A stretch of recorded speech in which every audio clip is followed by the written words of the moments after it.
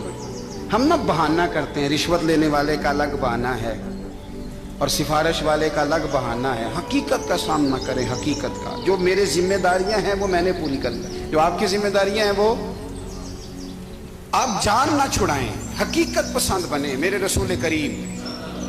پھر پڑھیے درود شریف صلی اللہ تعالی علیہ وسلم۔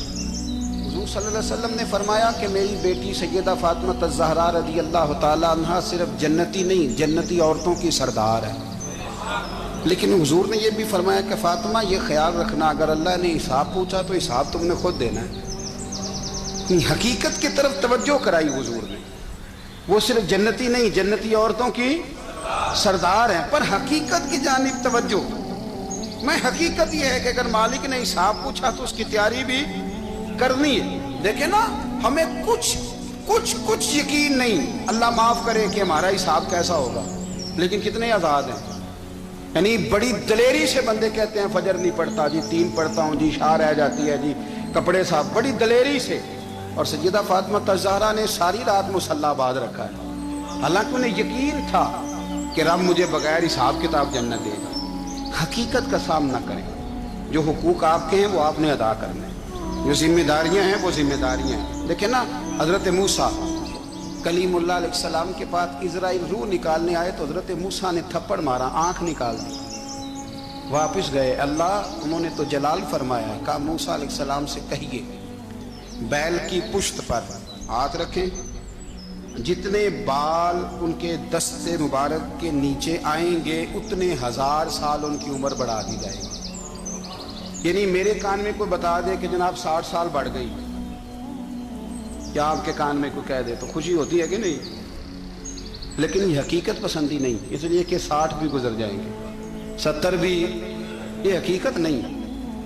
حضرت موسیٰ کلیم، چلے میں مثال دیتا ہوں، سمجھ لے 10 بال، حالانکہ بہت زیادہ آتے ہوں گے، 10 بال اگر حضرت موسیٰ کے ہاتھ کے نیچے آئے تو 10,000 سال تو عمر بڑھ گئی نا۔ 10 یعنی 10 سال نہیں، 10 100 نہیں، 10 بہت زیادہ تھی نا۔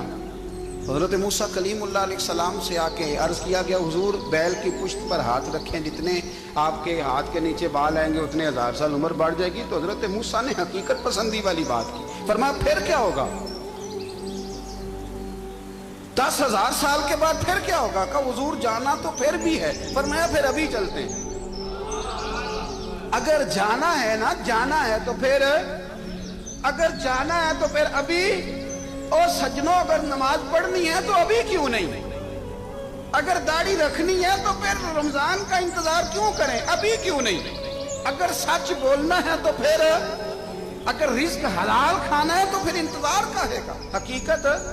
حقیقت ہوتی ہے، بہانہ ہوتا ہے، حقیقت چھپ نہیں سکتی بناوٹ کے اصولوں سے، کیونکہ خوشبو آ نہیں سکتی کبھی کاغذ کے پھولوں سے۔ یہ بات یاد رکھیں، اگر جانا ہے تو حضرت کلیم فرمانے لگے پھر 10,000 سال کے بعد بھی جانا ہے تو آج بھی۔ ہمیں بے قراری زندگی میں اس لیے کہ ہم حقیقت پسند نہیں، ہم بہانوں میں، ہم ہواؤں میں جیتے ہیں، ہواؤں میں، خیالات میں زندگی گزارتے ہیں۔ بڑا ٹائم پڑا ہے، مثلاً کتنا میرے رسول کریم صلی اللہ تعالی علیہ وآلہ وسلم نے ایک دن صحابہ سے فرمایا تمہیں حیا نہیں آتی؟ حضور کیا ہوا؟ فرمایا وہ والے مکان بناتے ہو جن میں تم رہ نہیں سکتے، وہ والا مال جمع کرتے ہو جو کھا نہیں سکتے، حیا نہیں آتی؟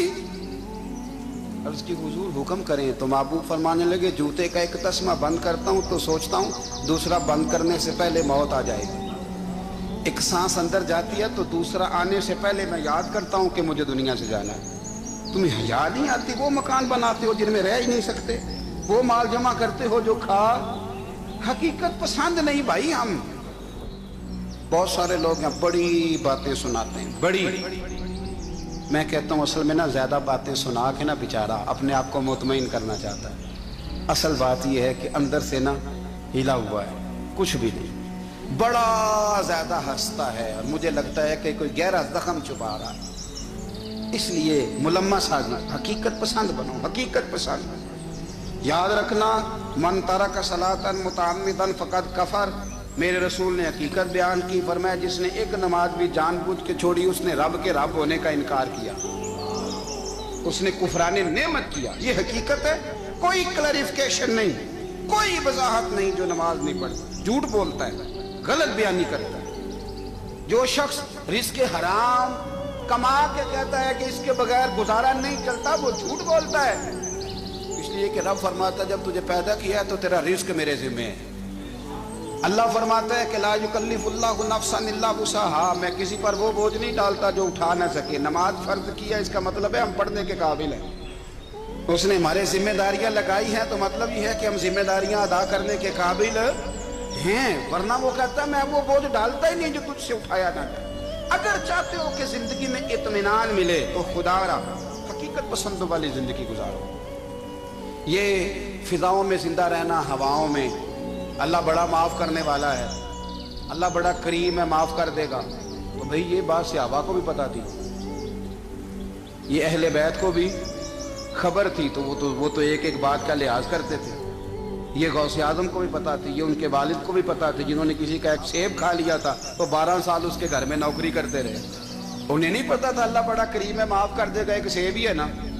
تو حقیقت پسندی آپ کو سکون دے گی، اور اگر آپ نے اپنے آپ کو غیر مطمئن کیا ہوا ہے، بات کچھ اور ہے، اور آپ نے اپنے آپ کو ڈال کسی اور طرف لیا ہے، تو پھر آپ کو سکون مل سکتا؟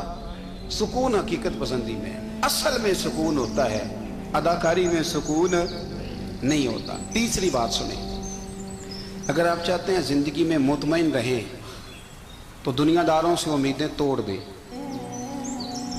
اللہ اور اس کے رسول سے امید وابستہ کریں، اولیاء اللہ سے امیدیں وابستہ کریں، صحابہ اور اہل بیت سے امیدیں، اللہ اور اللہ والوں سے امیدیں، دنیا داروں سے امیدیں۔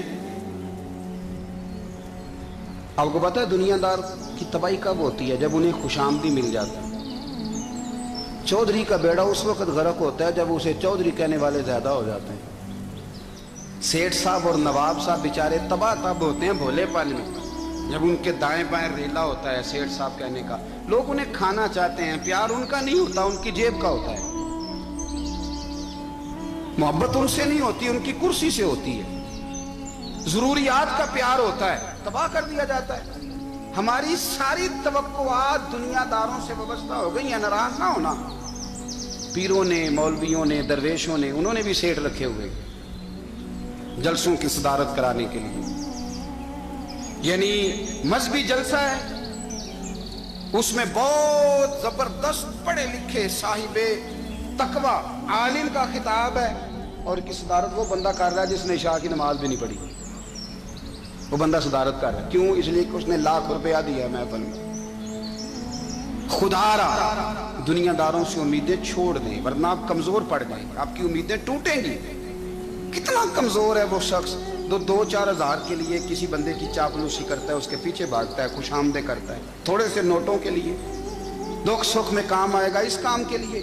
میرے رسول کریم علیہ السلام نے فرمایا جس نے بندوں کو راضی کرتے کرتے رب کو ناراض کر دیا، اس کی دنیا بھی گئی اور آخرت بھی گئی، اور فرمایا جس نے بندوں کی پرواہ نہیں کی اللہ کو راضی کیا، فرمایا اگر رب راضی ہو گیا تو لوگوں کے دلوں میں بھی محبت پیدا فرما دے گا۔ کیا ضرورت ہے خوش آمد کرنا دنیا داروں کی، سیٹوں کی، نوابوں کی، چاپلو۔ اور میں آپ کو ایک بات بتاؤں، ہوتا پتہ کیا ہے، یہ جو حب جا اور حب با ہوتی ہے نا، اس سے پیٹ نہیں بھرتا۔ آپ کو اگر خوش آمد کرنی ہے تو پھر آپ کو ساری زندگی کرنی ہے۔ پھر ان کو بھی پتہ ہوتا ہے کہ تعلق کس بنیاد پر ہے، اس میں کبھی بھی خلوص پیدا نہیں ہوتا۔ آپ بے چین رہتے ہیں، بے قرار رہتے ہیں، آپ کو تکلیف رہتی ہے ہمیشہ۔ کبھی بھی دنیا داروں سے امیدیں وابستہ نہ کریں۔ ایک بات سنیں بڑی شاندار، امام غزالی نے لکھی۔